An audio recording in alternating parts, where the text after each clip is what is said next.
Okay guys, welcome back na naman dito sa ating channel, Pinoy Tech Spot. And for today guys, i-share ko lang sa inyo guys yung aking earnings dito sa Upwork. So guys, ako nga pala ay isang freelancer and nag-work from home na ako.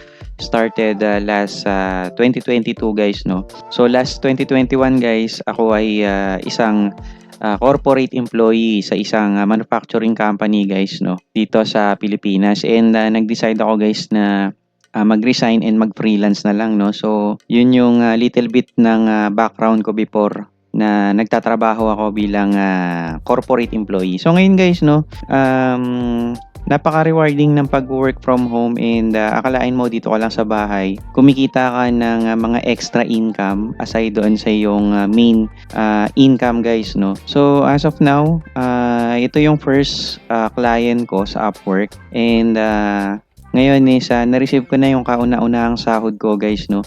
So itong sahod na to guys is ang coverage nito is 15 days, no. So meron kasing contract dito sa Upwork. Kapag ka na-hire kayo ng isang client dito sa Upwork is magkakaroon kayo ng contract, no. So sa contract na yon, mag-o-offer sa inyo si client ng ganitong sahod. So yung naging settlement namin is every 15 days and every end of the month yung sahura namin, no. So ito guys, part-time lang to, no. 250 yung inoffer niya sa akin since hindi naman talaga fully full-time yung aking trabaho dito kay client na ito. So maganda siya in a way na hindi ka naman stress and hindi loaded yung trabahong ginagawa mo, no. By the way guys, ako nga pala isang digital marketer or isang media buyer guys, no, na nagrara ng ads sa Facebook. So yung media buyer guys is ikaw yung magma-manage and magrara ng mga ads para sa iyong client, no, sa specifically sa Facebook or sa Meta. So yun yung trabaho ko guys, no. So itong client na ito, by the way guys, dalawa yung client ko. Meron akong main client na medyo maganda yung bigayan doon. Full time yung kontrata ko and talagang malaki yung bigayan. Yun talaga yung bumubuhay sa amin ngayon guys, no. So ito naman guys, no, extra income ko lang siya on the side.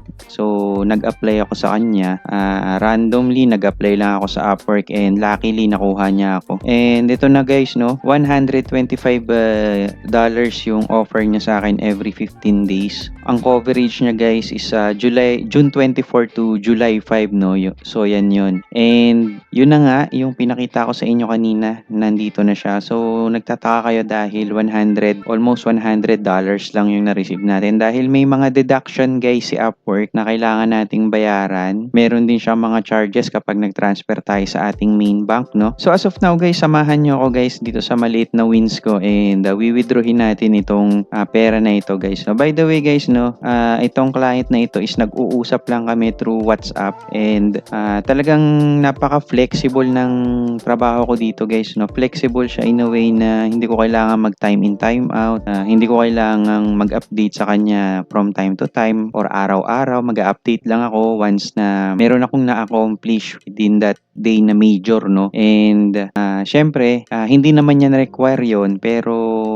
proactively ginagawa natin yung pag-update guys, no. So at least siguro 3 times a week, no, nag-update tayo. Pero napakabait nitong client na to, hindi siya nagma-micromanage and hahayaan ka lang niya. Kumbaga nandun yung tiwala niya guys sa'yo, no, kahit nabaguhan ka pa lang. And eto yung mga previous chat namin, no. So yan, eto matagal na akong minessage nito, around tagal yung huling usapan namin ito eh. Ayan, kung makikita nyo, November 11 yung huling usapan namin 2023, no. So naputol yon and nag-message ako sa kanya ng June 10 guys, no, 2024. So yan, nag-message ako and sabi niya busy siya and nag-sorry siya sa mga late response niya, no. So sabi niya kailangan pa rin niya ng magra-run ng FB ads niya and sinabi ko naman na kailangan ko rin talaga ng trabaho ngayon and luckily kinuha niya naman ako and nag-agree na kami guys dun sa sahod, no. So yun guys, no,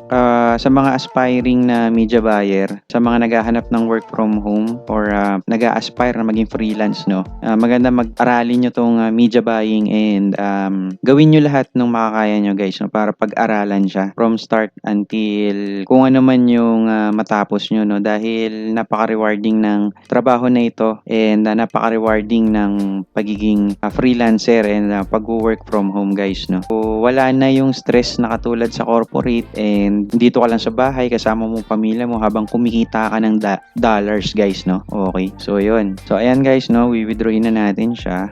So, through local bank guys, no?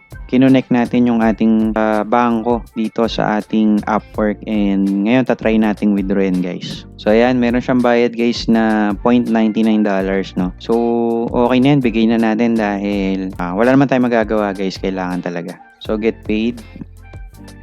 Yung password natin.